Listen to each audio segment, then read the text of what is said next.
श्रीपादराजं शरणं प्रपद्ये. अध्याय 5वा. शंकर भट्टाचे तिरुपतीला पोहोचणे. काणिपाकात तिरुमलदासांची भेट. श्रीपादांच्या अनुग्रहाने शंकर भट्टाची शनिपीडा निवारण. मी माझ्या प्रवासात परमपवित्र तिरुपती महाक्षेत्रास आलो. माझ्या मनात केव्हाही न अनुभवलेल्या शांतीचा अनुभव आला.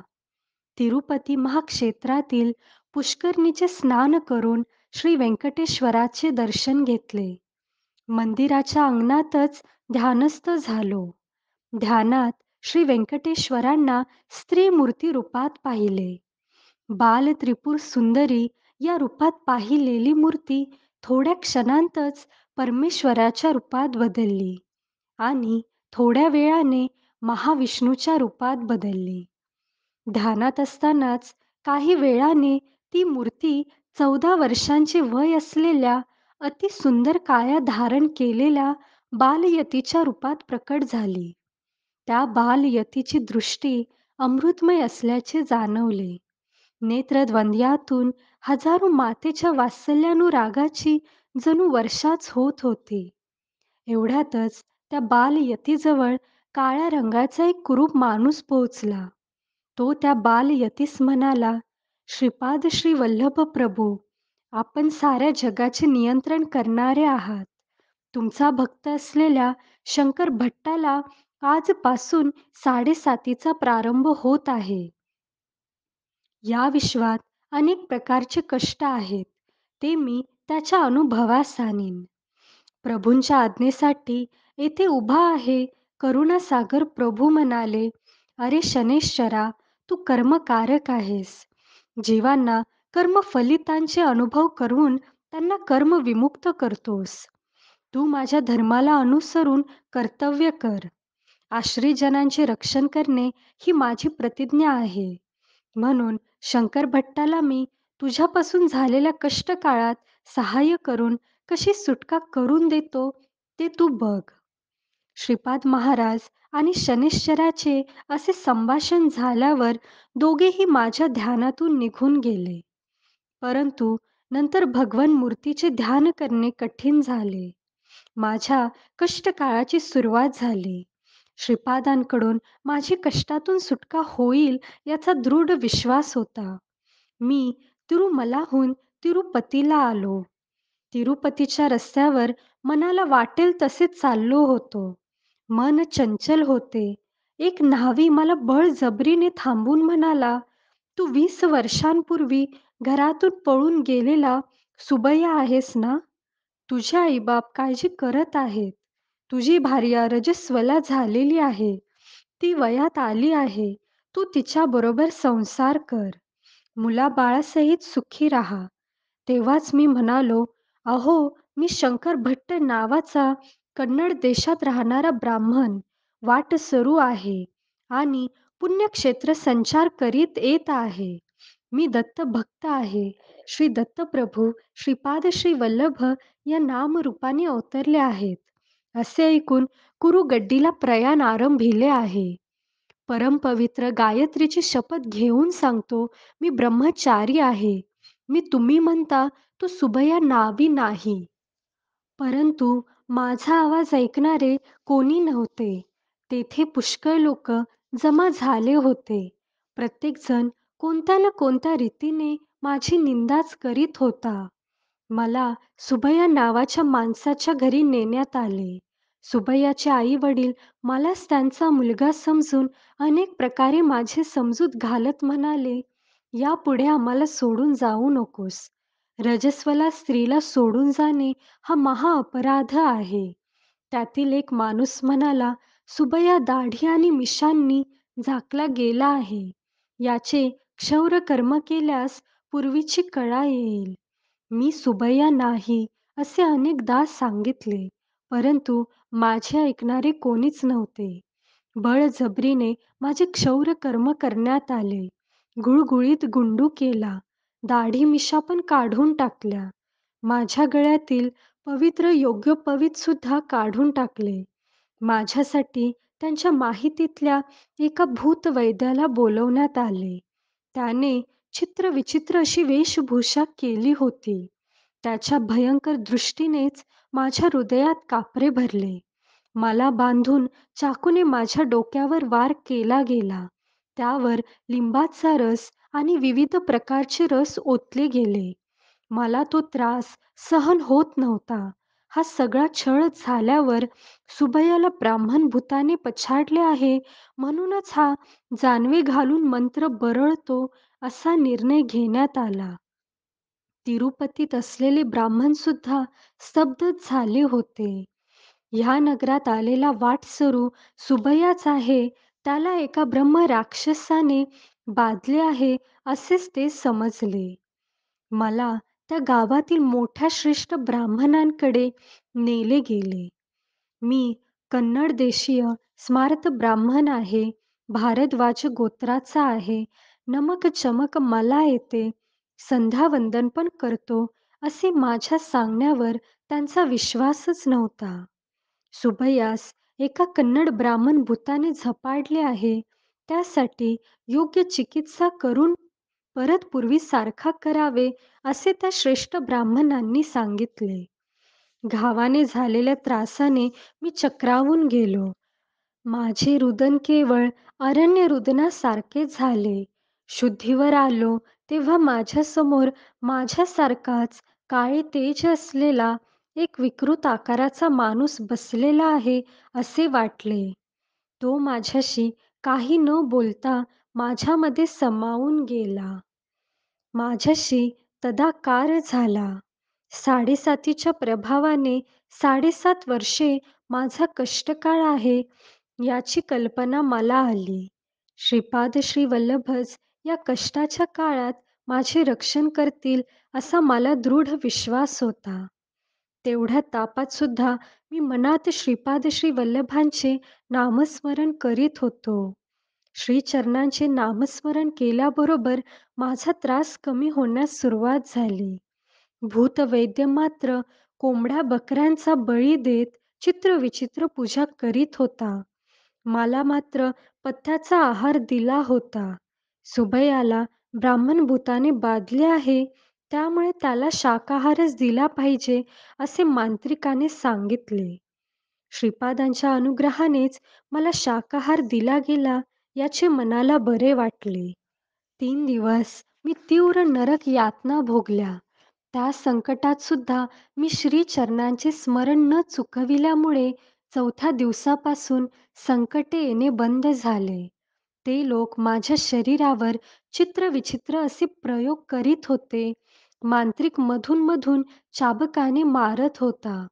श्री वल्लभा शरणम शरणम अशी दीनतेने हाक मारीत मी रडत होतो. श्री दत्ताची अनन्य भक्तीने सेवा करणाऱ्याला ही अशी नरकबाधा कशी असते याचे मला आश्चर्य वाटले.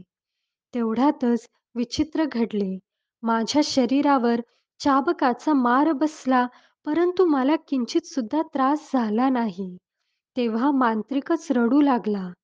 तो मला मारत होता, पण त्याच्या माराचा त्रास त्यालाच होत होता. हे कसे घडते हे त्याला समजत नव्हते. तो माझ्याकडे वेडसर नजरेने पाहत होता. मी मात्र ही श्रींचीच लीला आहे असे समजून हसलो. मी पथ्याचे जेवण जेवत होतो, परंतु ते सुद्धा मला मधुर वाटत होते. मी पोटभर जेवण्यास सुरुवात केली. जेवण श्रीपादांच्या अनुग्रहाचा प्रसाद समजून जेवत होतो. तो मांत्रिक मात्र त्याच्या आवडीचे कोंबड्या बकऱ्या खात असला तरी त्याला ते विषासारखेच भासत होते. त्याची तब्येत पण क्षीण होत होती. तो मला त्रास देण्याचे सोडून केवळ मंत्रपूजा वगैरे करून वेळ घालवीत होता. माझा इलाज सुरू झाल्यापासून 5व्या दिवशी त्याचे घर जळून गेले. त्या घरात अग्नी नव्हताच, तरीसुद्धा सगळ्यांच्या देखतच अग्नी प्रकट झाला आणि क्षणातच सगळे राख झाले.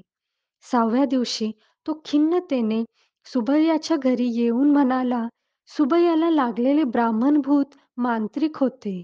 त्याने माझ्या घराला मांत्रिक प्रयोगाने दग्ध केले.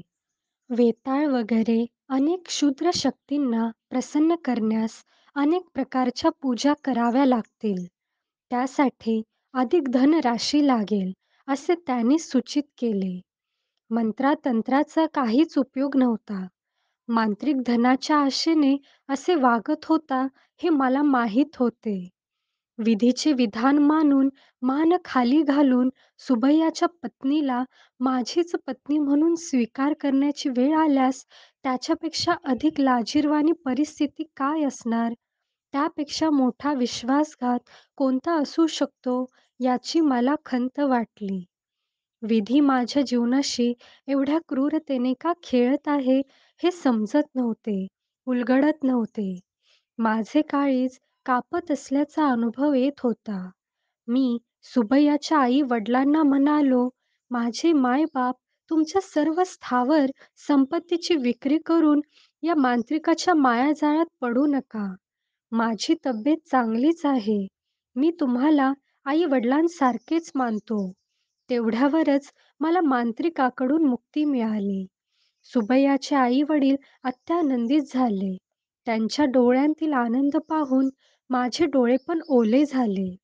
परस्त्री माते समान असते, म्हणून येणाऱ्या संकटातून माझी रक्षा करावी, धर्मभ्रष्ट होऊ देऊ नये, अशी अत्यंत दीनपणे मनातल्या मनातच श्रीपादांची प्रार्थना करीत होतो. माझा इलाज सुरू झाल्यावर 8व्या दिवशी माझी सेवा करणाऱ्या सुबैयाच्या पत्नीला बघून म्हणालो, "माझ्या बाबतीत तू काय समजतेस? मी खरा सुबैयाच आहे, यावर तुझा विश्वास आहे का?" त्यावर ती म्हणाली, "मी 2 वर्षांची असताना माझे लग्न झाले. आता माझे वय 22 वर्ष आहे. आपण माझे पती आहात का नाही ते त्या परमेश्वरालाच माहीत, दुसऱ्या कोणालाही माहीत नाही. नूतन यौवनात पदार्पण केलेल्या पत्नीस पाहून पुरुष स्थिर राहू शकत नाही. आपण इतका त्रास सहन करीत असताना सुद्धा मला पत्नी या नात्याने स्वीकारले नाही, स्पर्श केला नाही. हे सगळे उत्तम संस्कार असणाऱ्यालाच शक्य आहे. तुमच्याविषयी मला कसलीच भावना नाही. मी कुळाचाराला अनुसरून धर्माने जीवन कंठायचे ठरवले आहे. आपण माझे पती असल्यास या चरणदासीला सोडून जाऊ नये. माझा नवरा पळून जाऊन 20 वर्षे झाली. माझा विवाह बालपणातच झाला, तो मला न कळतच. या कारणास्तव तुम्ही मला आपली पत्नी म्हणून स्वीकार करू शकता. मी तुमच्या मार्गदर्शनाखालीच राहीन. तुम्ही नेहमी स्मरण करता ते श्रीपाद श्री वल्लभांचे स्मरण करीन. त्या सद्गुरूंच्या चरणी या जटिल समस्येचे धर्मसंमतीपूर्वक निवारण करावे, अशी मी प्रार्थना करीन. तिचे वक्तव्य मला युक्तिसंगत असल्यासारखे वाटले. मी म्हणालो, "श्रीपाद श्री वल्लभ साक्षात दत्तप्रभूच आहेत. या कलियुगात त्यांनी अवतार घेतला आहे. प्रस्तुत ते कुरवपुरातच आहेत. आपल्या भक्तिभावास अनुसरून त्यांचे वर्तन असते. श्रीपाद श्री वल्लभांना सद्गुरू या रूपाने स्मरण केल्यास सद्गुरूंसारखेच अनुभव येतात. परमात्मा या रूपाने स्मरण केल्यास तेच परमात्मा आहेत असे सिद्ध करतात. तू सुद्धा श्रीपाद श्री वल्लभांचे नामस्मरण कर. अचूक कर्तव्याचा बोध होईल. सगळ्यांना आनंदमय परिणाम लाभतील." त्या दिवशी वाड्यात भविष्य सांगणारा एक माला जंगम आला. जंगमाच्या वेशात असलेल्या त्या माणसाकडे ताडपत्री ग्रंथ होते. आमच्या वाड्यातील सर्व जणांना थोड्याच कालावधीत तो फार आदरणीय झाला. त्याला भेटलेल्या सर्व भाविकांना तो भूत भविष्याची माहिती अत्यंत अद्भुत प्रकारे सांगत असे. त्यांच्या जवळचे ताडपत्री ग्रंथ हे नाडी ग्रंथ नसून त्याला रमलशास्त्र असे नाव होते. त्यातील विषय अचूक असून त्यात सांगितलेल्या घटना बरोबर घडतात असे तो सांगत असे. सुबैयाच्या जनकांच्या समजुतीसाठी तो आमच्या घरी सुद्धा आला. माझ्या हातात थोड्या कवड्या देऊन त्या खाली टाकण्यास सांगितल्या. त्यानंतर गणित घालून त्याच्या ताडपत्रीच्या ग्रंथातून एक पत्र काढून त्याने वाचण्यास सुरुवात केली. प्रश्न केलेला माणूस शंकर भट्ट नावाचा कन्नड ब्राह्मण आहे. दत्तावतारी श्रीपाद श्री वल्लभांच्या चरित्राचे लिखाण हाच करेल. पूर्वजन्मी हा आणि याचा एक मित्र कंदुकूर या शहराच्या थोड्याच दूर असलेल्या मोगली चर्ला या ग्रामात जन्मले. जुगार खेळण्यात त्यांची विशेष आसक्ती होती. त्या ग्रामात एक प्रसिद्ध स्वयंभू दत्ताचे देऊळ होते. हा श्री दत्त देवालयाच्या अर्चकाच्या भावाच्या रूपात जन्मास आला. मोठ्या भावाच्या अनुपस्थित पूजा वगैरे हाच करीत असे. दत्त देवालयाच्या प्रांगणात हा आणि याचा मित्र दोघेही जुगार खेळण्यात मग्न असत. हा किती अनाचार आहे याची त्यांना खंत नव्हती. त्याच्या मित्राबरोबर एके दिवशी खेळताना त्याने विचित्र अशी अट ठेवली. त्याचा मित्र जिंकल्यास ह्याने खेळात हरलेली रक्कम द्यावी आणि हा जिंकला तर त्याच्या मित्राने आपल्या पत्नीस याला द्यावे असे ठरले. या कराराला साक्ष म्हणजे हे दत्तप्रभूच आहेत असे मानून प्रमाण करून जुगार खेळण्यास सुरुवात केली. आपल्या समक्ष अत्यंत वाईट खेळ चालू असलेला दत्तप्रभू बघतच होते. खेळामध्ये शंकर भट्ट विजयी झाला. शंकराच्या मित्राने त्याच्या पत्नीस त्याला देण्याचे नाकारले. भांडण मोठ्या माणसांपर्यंत गेले. कुळातील सुज्ञ लोक एकत्रित जमले. पवित्र अशा दत्तप्रभूंसमोर एवढे मोठे दुष्कृत्य घडले, ही अत्यंत खेदपूर्ण घटना होती. परस्त्रीचा मोह करून तिला वक्र मार्गाने प्राप्त करून घेण्याची इच्छा दर्शविल्याबद्दल शंकर याच्या डोक्यावर गरम गरम तेल घालावे. तसेच खेळामध्ये आपल्या पत्नीस पणाला लावलेल्या ह्यांच्या मित्राला नपुंसकपणा येण्यासारखे अंगछेदन करावे. असे केल्यावर त्या दोघांना ग्रामातून बहिष्कृत करावे असा न्याय सुज्ञांनी दिला. त्यांच्या न्यायाची अंमलबजावणी करण्यात आली. शंकर भट्टाने त्याच्या पूर्वजन्मी थोडा काळ दत्तसेवा केल्यामुळे ह्या जन्मी देवभक्ती असलेला जन्म प्राप्त झाला. त्याचा मित्र सुबैया या नावाने क्षौरकर्म करणाऱ्यांच्या घरी परमपवित्र अशा तिरुपती क्षेत्रात जन्मला. त्याचे मन चंचल झाल्यामुळे वेडा होऊन लग्न झाल्यानंतर पळून गेला. भोळसर असलेली सुबैयाची पत्नी निर्दोष आहे. तिच्या पातिव्रत्याच्या प्रभावाने सुबैयाच्या मनाची चंचलता कमी होऊन हे रमलशास्त्र ऐकल्याच्या दुसऱ्या दिवशी सुबैया परत येईल. त्या दिवशी शंकर भट्टाची सुटका होईल. शंकर भट्टाला असलेली 7.5 श्रीपाद श्री वल्लभांच्या अनुग्रहाने 7.5 दिवसांतच निघून जाईल. भगवंताला साक्ष ठेवून अनुचित संकल्प केल्यास अथवा अधर्म केल्यास दत्तप्रभूंच्याकडून कठीणातील कठीण शिक्षेस पात्र होतात.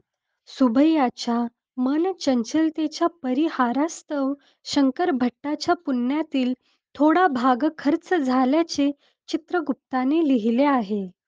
कर्माचा प्रभाव अत्यंत सूक्ष्म रीतीने काम करीत असतो.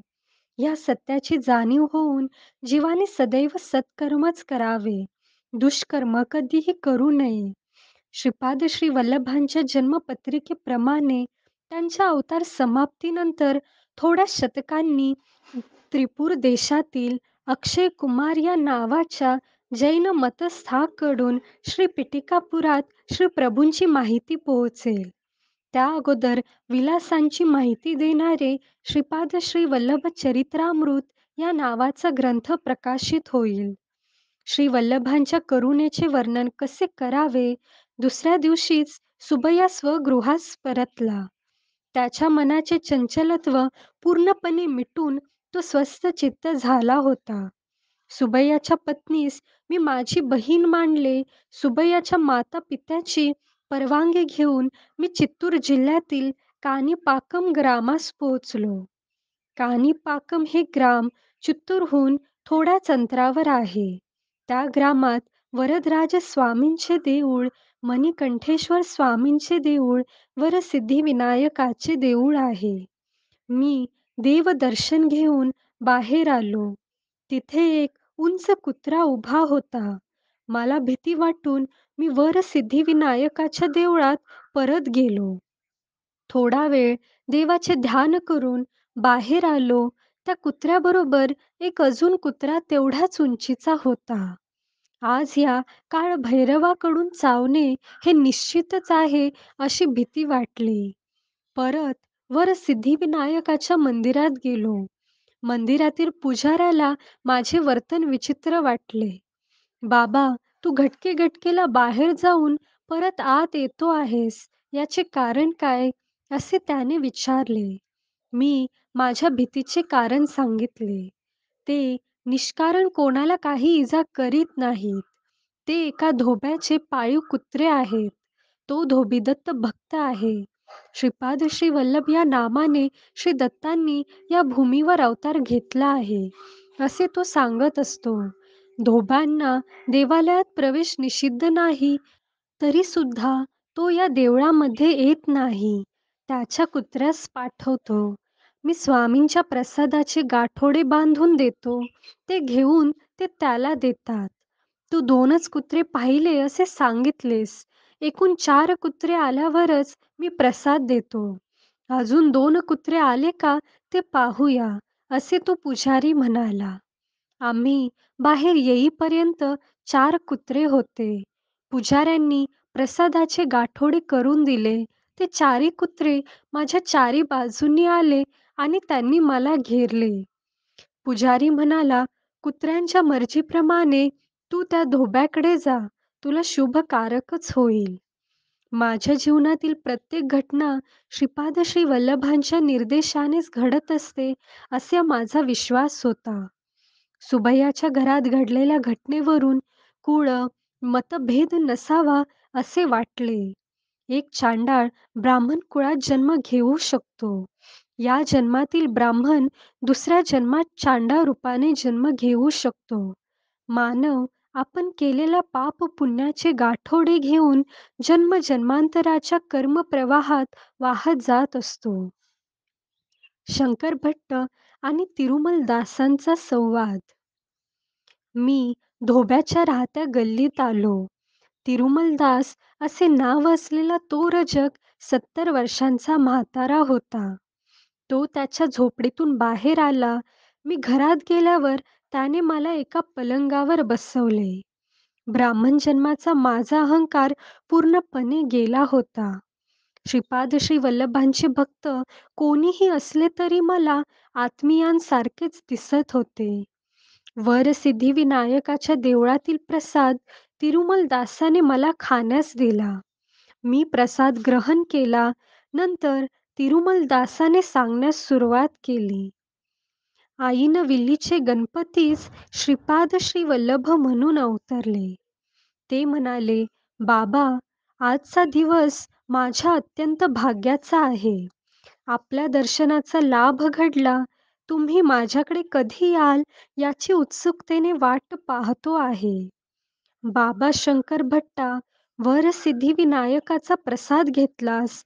तू आजच्या दिवशीच श्रीपाद श्री वल्लभांच्या चरित्रामृताचा श्री गणेशा कर. तुला श्री वल्लभांचा आशीर्वाद कुरवपुरात लाभेल. तिरुमलदासाने याचा पूर्ववृत्तांत सांगायला सुरुवात केली. मी पूर्वजन्मी एक प्रतिष्ठित वेद पंडित होतो, परंतु परमलोभी होतो. माझ्या मृत्यूसमयी नुकतेच जन्मलेले गायीचे वासरू जुन्या चिंधीस चघळताना पाहून त्यास जपून ठेवण्यास मुलांना सूचना दिली. मरतेवेळी मलिन वस्त्रावर नजर ठेवून मी प्राणत्याग केला, त्यामुळे रजकाच्या जन्मास आलो. मरतेवेळी ज्या संकल्पाने प्राणत्याग होतो, त्याला अनुसरून त्याला दुसरा जन्म मिळतो. माझ्या पूर्वपुण्याईनेच गर्तपुरी, गुंटूरू मंडळातील पल्लेनाडू प्रांतातील मल्ल्याद्रीपुरात मी जन्मलो. तेच मल्ल्याद्रीपूर कालांतराने मल्लादी या नावाने ओळखले जाऊ लागले. त्या ग्रामात मल्हादी नावाची 2 घराणी होती.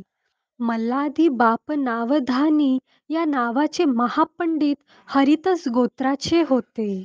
मल्हादी श्रीधर अवधानी या नावाचे महापंडित कौशिक गोत्रिक होते. श्रीधर अवधानी यांची बहीण राजमांबा हिचा विवाह बापनावधानी यांच्याबरोबर झाला.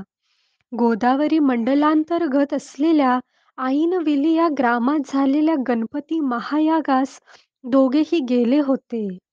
शास्त्राप्रमाणे शेवटच्या आहुतीचा गणपती आपल्या सोंडेत स्वीकार करील आणि आपले स्वर्ण कांतीयुक्त स्वरूपाचे दर्शन देईल असे पंडितांचे मत होते. यज्ञाच्या शेवटी स्वर्णमय कांतीने गणपतीने दर्शन दिले. शेवटची आहुती आपल्या सोंडेत घेतली आणि मी स्वतः संपूर्ण कलेने गणेश चतुर्थीच्या दिवशी श्रीपाद श्री वल्लभ रूपाने अवतार घेईन असे वचन दिले. यज्ञास आलेले सगळेच लोक आश्चर्यचकित झाले. त्या सभेत तिघे नास्तिक होते. ते म्हणाले, दिसते ते सगळेच इंद्रजाळ आहे. हे महेंद्रजाळ आहे. पण गणपती मात्र नाही. तसे असेलच तर परत एकदा त्याचे दर्शन घडवून आणावे. कानीपूर विनायकाचा महिमा. होमकुंडातील विभूतीने मानवाचा आकार घेतला. त्यानंतर ती महागणपती स्वरूपात रूपांतरित झाली. ते रूप बोलू लागले.